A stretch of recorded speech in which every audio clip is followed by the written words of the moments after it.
Now, the biggest problem with bringing dogs into grocery stores, I read your comments, nutters. Many of you said, oh, what's the problem?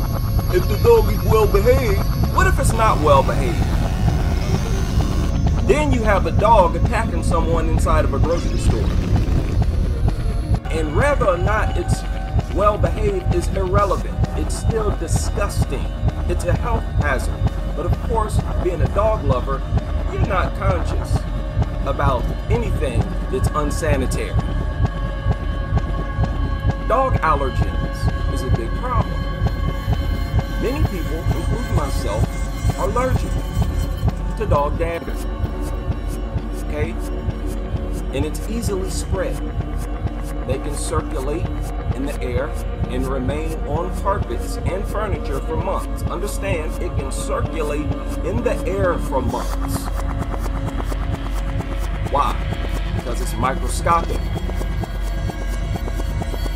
So, dander travels extremely easily. You can bring them to your job, onto your clothes. They're very small and they get lodged into your mucous membranes.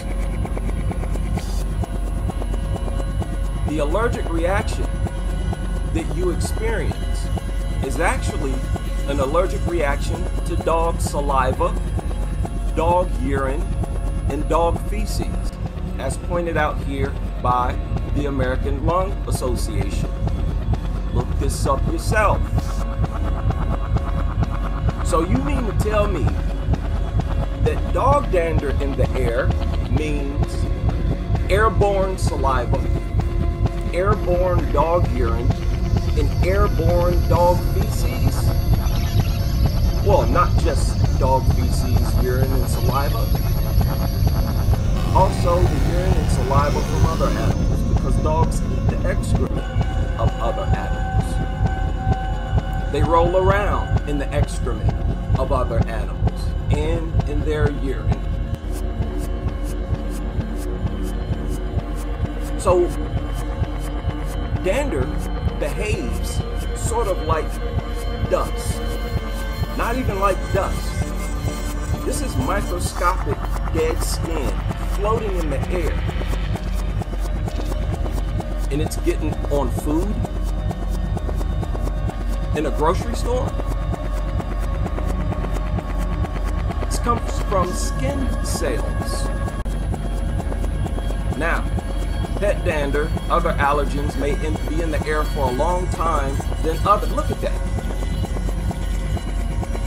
Dander, according to the Lung Association, may be in the air, linger in the air longer than other allergens. So it's like one of the most airborne allergens. Microscopic and jagged in shape, making it easy for them to become airborne and stick to furniture, bedding, fabrics, and even be carried on items into and out of the home. And this is what I want to deal with here. It's bad enough that we have to deal with dog lovers who come inside of stores, grocery stores, without their pets. That's bad enough, because these dog lovers are contaminating the atmosphere inside of grocery stores even without their dog. So if they bring their physical dog into the store, quite naturally the atmosphere inside the store will become even more contaminated. More contaminated than a person who came in without their dog, but instead with dander all over their clothes. The dog will probably give off 3 times, 4 times as much dander into the atmosphere. Understand why these things are inside the store? They're going to be scratching themselves, moving around, wagging their tail. Understand, that helps to circulate the dander. That's exactly what the tail is used for. It's wagging its tail to circulate an odor that emits out of its anus. the wagging of the tail actually activates these scent glands inside the dog's anus. And when it's released, the dog uses its tail to spread the scent. Well, as the dog's wagging its tail, understand that its anus, its butthole, is moving. It's contorting. It's producing friction. Now, the anus of a mutt, the genital area of a mutt, there's even more excrement and urine in those areas. And if it's dried up, that thing is kicking off all kinds of dander into the atmosphere. And this is getting onto your food. It's getting onto everything. The outer packaging of food.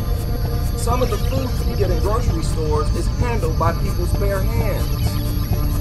Understand that dog dander gets into the air and it gets into the produce department.